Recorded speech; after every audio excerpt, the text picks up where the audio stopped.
छठ पूजा व्रत कथा। एक समय की बात है। एक राजा प्रियमवद थे, जिनकी पत्नी का नाम मालिनी था। विवाह के काफी वर्ष बीतने के बाद भी उनको कोई संतान नहीं हुई। तब उन्होंने कश्यप ऋषि से इसका समाधान पूछा तो उन्होंने पुत्र प्राप्ति के लिए यज्ञ कराने का सुझाव दिया। कश्यप ऋषि ने पुत्र प्राप्ति के लिए यज्ञ किया और राजा की पत्नी मालिनी को प्रसाद स्वरूप खीर खाने को दिया। उसके प्रभाव से रानी गर्भवती हो गई, जिससे राजा प्रियमवद बड़े खुश हुए। कुछ समय बाद रानी ने एक पुत्र को जन्म दिया, लेकिन वह भी मृत पैदा हुआ।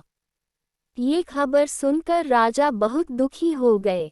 वे पुत्र के शव को लेकर शमशान गए और इस दुख के कारण अपना भी प्राण त्यागने का निश्चय कर लिया।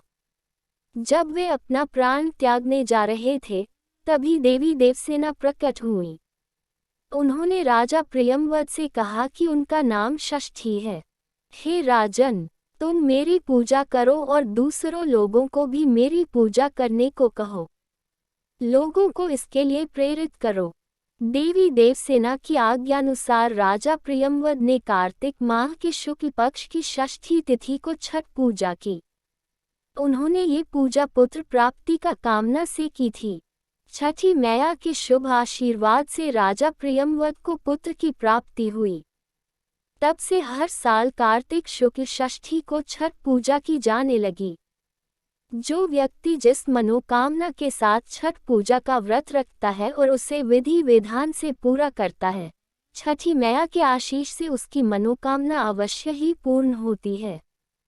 लोग पुत्र प्राप्ति और संतान के सुख जीवन के लिए यह व्रत रखते हैं। भगवान राम और सीता ने किया था छठ का व्रत। अवध के राजा राम और उनकी पत्नी माता सीता ने भी छठ का व्रत किया था। लंका पर विजय पाने के बाद राम राज्य की स्थापना के दिन कार्तिक शुक्ल षष्ठी को भगवान राम और माता सीता ने उपवास किया और सूर्यदेव की पूजा की। सप्तमी को सूर्योदय के वक्त फिर से अनुष्ठान कर सूर्यदेव से आशीर्वाद प्राप्त किया था। यही परंपरा अब तक चली आ रही है। सूर्यपुत्र कर्ण ने भी की थी पूजा। प्राचीन काल से ये भी मान्यता चली आ रही है कि महाभारत काल में सूर्यपुत्र कर्ण ने भी छठ की पूजा की थी। कर्ण भगवान सूर्य के परम भक्त थे। वह प्रतिदिन घंटों कमर तक पानी में खड़े होकर सूर्य को अर्घ्य देते थे। सूर्य की कृपा से ही वह महान योद्धा बने। आज भी छठ में अर्घ्य दान की यही परंपरा प्रचलित है। पांडवों को वापस मिली गद्दी।